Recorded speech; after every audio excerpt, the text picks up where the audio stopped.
Summer শেষ। Look, আকাশের অবস্থা দেখেন।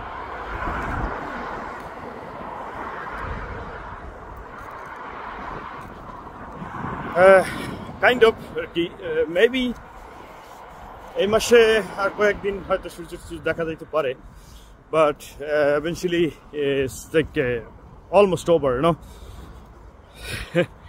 এই হচ্ছে আয়ারল্যান্ডের অবস্থা। এখন আমরা এরকম অন্ধকার, মেঘাচ্ছন্ন, তার সাথে সাথে বাতাস এবং প্রচণ্ড পরিমাণে ঠান্ডা। Actually that's the weather of Ireland, normal weather, you know, like a wind, that's the worst thing, and rain and dark and cloudy, and also it's very, very cold, like 4 or 5 degrees normal temperature, like 3, 2, 3, 4, 0 sometimes, you know, about January maybe -3, 4, 5, like that. So this is the normal weather. So I am just show you guys, we're back to normal. A couple of months was good, but I mean it was better than that shit, you know, but now we are back in the pavilion. So that's the story for Ireland. Thank you very much. Just welcome to the our shitty weather to enjoy the rest of the year. Bye bye. Hello Bangladesh. Hello new Bangladesh. New Shadin Bangladesh. A freedom Bangladesh. So my question is, সবাই বলতেছে বাংলাদেশ স্বাধীন হয়েছে। So স্বাধীন হওয়ার পর আপনারা, আমি তো কোনো পরিবর্তন লক্ষ্য করতেছি না। সার্টেনলি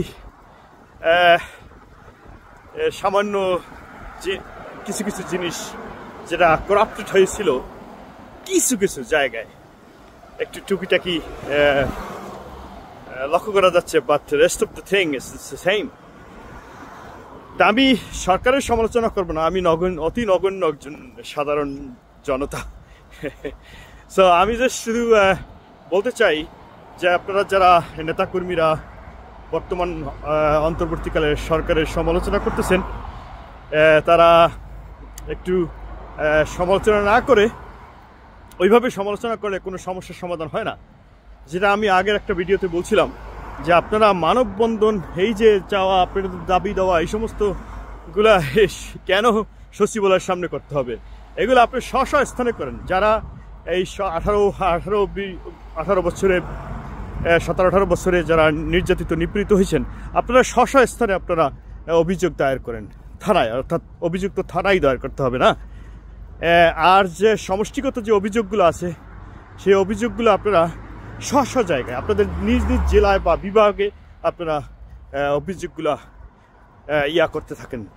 যখন এই অন্তর্বর্তী সরকার যে ইলেকশনের পরে যারা ক্ষমতা আসবে, আপনারা তখন এগুলাকে সজোরে আপনাদের দাবি দেওয়াগুলো তাদের কাছে পেশ করবেন। এটাই তো হওয়া উচিত মনে করি। এখন এই অন্তর্বর্তীকালীন সরকার, উনি আসছে তো একটু অগোছালো পরিবেশকে গুছানোর জন্য, এবং সেজন্যই তো ওনাকে নির্বাচিত করা হয়েছে, কারণ উনি তো টু সফট। উনি তো রাষ্ট্র পরিচালনার জন্য যথেষ্ট যোগ্য আমি মনে করি না, এটা পার্সোনালি। উনি হচ্ছে অনেক সফট মানুষ। তো উনি যেটা করতে পারবে সেটা হচ্ছে, ওনার বহির্বিশ্বে যথেষ্ট পরিমাণে ভালো সুনাম আছে, সেহেতু উনি ইকোনমিক্যাল কন্ডিশনকে একটু মজবুত করতে পারবে, কিন্তু ওনাকে সময় দিতে হবে সেজন্য। You know, like you guys have to be patient for this. So এখন আমি যেটা বলতেছিলাম শুরুতে, আমি শেষ করবো এখনই, সেটা হচ্ছে যে আপনারা যারা এই তাদের বিরোধিতা করতেছেন, বিভিন্ন বিষয়ে সমালোচনা করতেছেন যে আপনারা এটা হচ্ছে না, ওইটা হচ্ছে না, আমি তাদেরকে বলবো আপনারা এইভাবে না করে সমস্ত বাংলাদেশের যে কয়টা দল আছেন এবং যারা সর্বজন স্বীকৃত, যারা ভালো লোক হিসাবে গণ্য, তারা আপনারা সবাই একসাথে বসেন এবং